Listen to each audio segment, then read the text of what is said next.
saudara pemirsa, sebelum saya menyampaikan firman untuk saudara-saudara sekalian, saya ingin menyampaikan sebuah lagu kiranya menjadi berkat untuk saudara-saudara sekalian.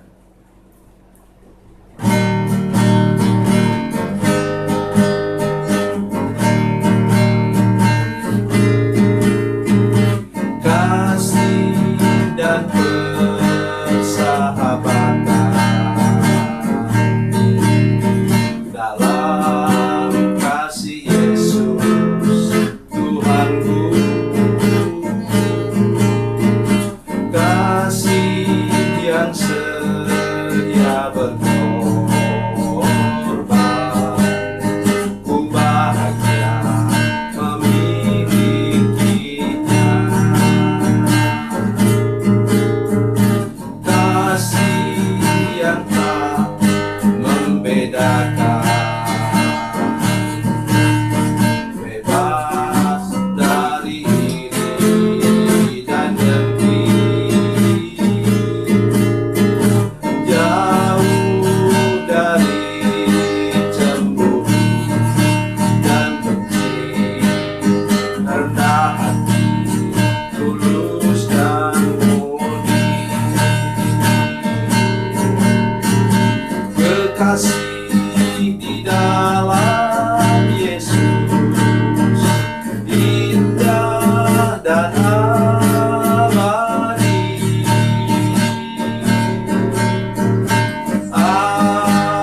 Anugerah dari Tuhanku di dalam kasih dan darahnya.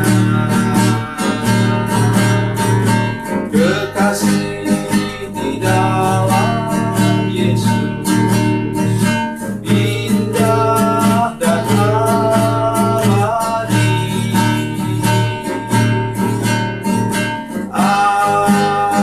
Anugerah dari Tuhanku di dalam kasih dan darahnya.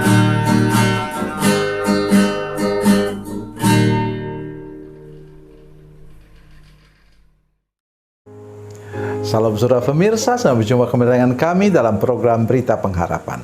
Saudara pemirsa, hari ini kita ingin membicarakan sesuatu yang mungkin tidak mampu kita bayangkan. Oleh sebab itu, siapkan hati kita betul-betul mendengar firman Tuhan ini, karena ada kalanya mujizat terjadi, tapi dapat kita jelaskan juga secara ilmiah. Mari kita berdoa sebelum kita lebih jauh mendengarkan firman Tuhan ini.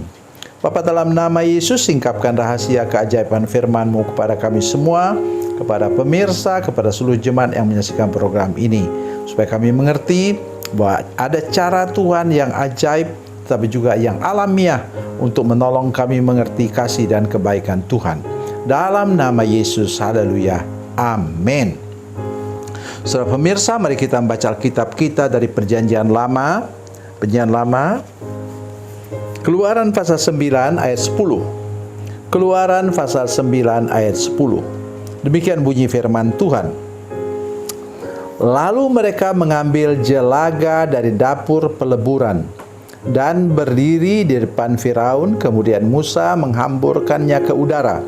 Maka terjadilah barah yang memecah sebagai gelembung pada manusia dan binatang. Amin.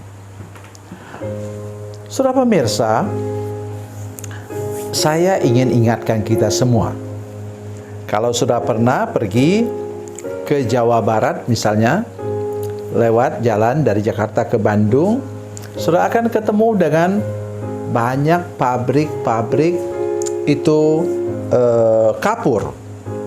Dan sudah lihat asapnya itu membumbung tinggi dengan cerobong yang besarnya segini, ya, ke atas. Asap hitam mengepul dari sana, ya.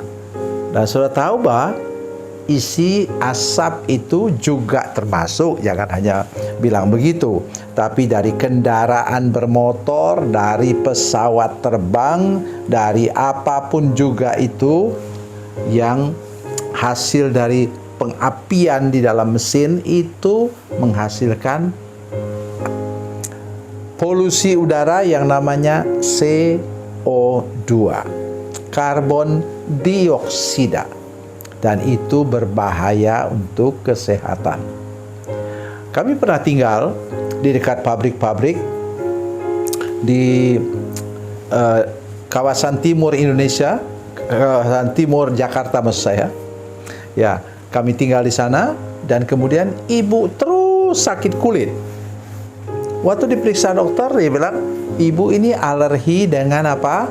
Dengan asap atau CO2 tadi. Setelah kami pindah ke tempat lain, tidak pernah terjadi begitu lagi. Waktu kami pindah ke Batam juga sama. Tidak pernah lagi ibu kena gatal-gatal seperti itu. Saudara pemirsa, kita melihat di sini bagaimana kata firman Tuhan. Lalu mereka mengambil itu Harun dan Musa.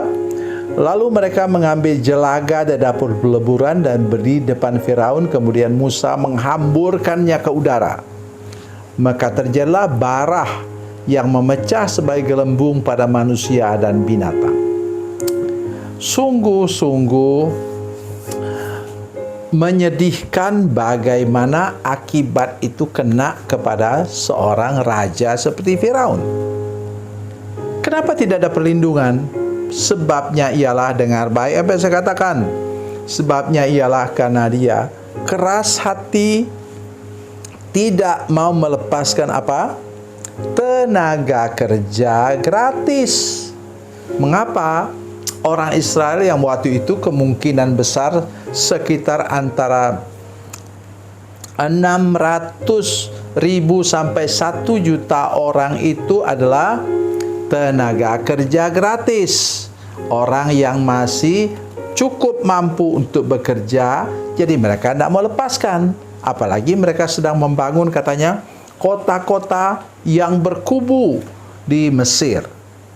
Jadi jaga baik, ada kalanya di mana kita sakit oleh karena apa? Oleh karena kita keras hati. Ya, dua hal yang setahu saya setelah saya melayani Tuhan selama lebih dari 50 tahun. Apa itu? Satu, keras hati. Yang kedua ialah tidak mau mengampuni orang. Itu yang menyebabkan mengapa penyakit kita tidak bisa sembuh-sembuh. Ya, didoakan siapapun juga tidak bisa sembuh-sembuh. Satu kali saya turun dari pesawat terbang, turun di Jakarta, dan langsung seorang ibu telepon saya. Dia bilang, Pak Samuel, tolong mampir ke rumah. Ini bapak saya sakit keras. Ibu kenal saya di mana? Dia sebutkan di mana dia kenal saya. Saya bilang, oh ya, saya ingat. Bapak saya sudah didoakan oleh dia, sebut hamba-hamba Tuhan terkenal. Dalam hati saya, siapakah aku ini Tuhan? Seorang Pak Samuel yang tidak ada apa-apanya. Tetapi saya percaya tadi, kalau saya temukan kuncinya, orang ini pasti sembuh. Kemudian saya kemudian dari bandara kemudian ke Jakarta, kemudian dari Jakarta kemudian saya sudah ditunggu oleh dia di terminal bis itu yang shuttle bis yang kemudian ke sana. Terus kemudian bersama kami sampai ke rumah dan saya katakan, kalau Bapak percaya sungguh-sungguh bahwa Tuhan memakai saya untuk disembuhkan, memakai saya untuk menyembuhkan Bapak pasti sembuh.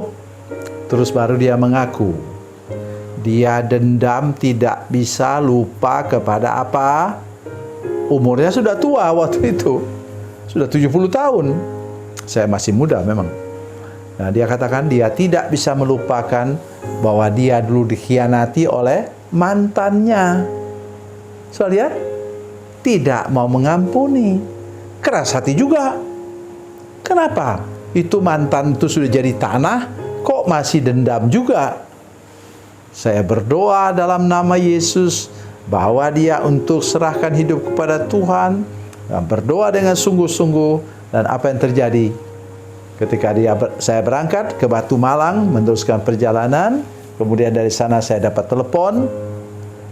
Dia katakan bahwa bapak saya sudah sembuh. Dengar baik apa yang saya katakan ini. Ini pengalaman nyata. Siapakah saya? Tetapi bukan soal saya, tapi orang ini yang harus dilepaskan dari kutuk keras hati dan tidak mau mengampuni. Sama dengan itu peristiwa Firaun ini yang menyebabkan penderitaan pada rakyatnya, dan terakhir saudara tahu apa hukumannya? Anak sulung mulai dari putra mahkota sampai kepada anak sulung hewan pun mati binasa.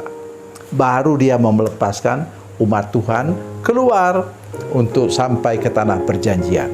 Tuhan Yesus memberkati, Tuhan Yesus baik. Mari kita berdoa.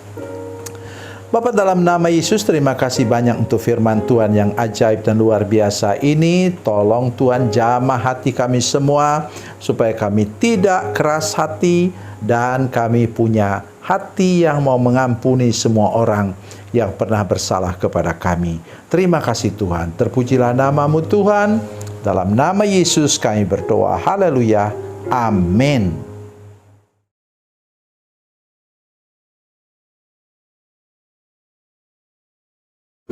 Salam saudara pemirsa, mengakhiri program ini saya mohon kepada saudara-saudara pemirsa sekalian untuk bila saudara menyaksikan program ini melalui channel YouTube, maka tekan subscribe dan bunyikan lonceng.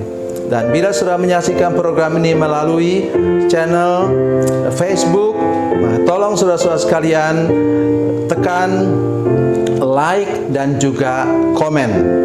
Dan demikian pula bila sudah menyaksikan program Makanan Bergizi hari ini yang tertulis, maka tekan yang sama juga, tekan like dan tekan komen.